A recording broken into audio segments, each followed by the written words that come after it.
భవనాన్ని ఈడ్చుకొచ్చి గదిలో మార్చి మళ్ళీ కట్టారో ఏమో మాయజాలము తెలుసు మంత్రకారడి తెలుసు రెంటి కన్న ఇది ఇంకోటేమో నీలాకాశం నేలాకొస్తే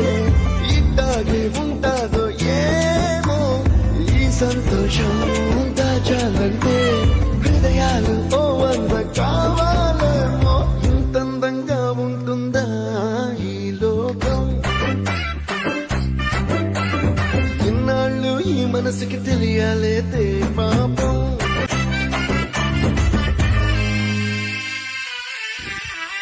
ఇంద్రలోక భవనాన్ని ఈడ్చుకొచ్చి గదిలో మార్చి మళ్ళీ కట్టారో ఏమో మాయజాలము తెలుసు మంత్రకారడి తెలుసు రెంటి కన్న ఇది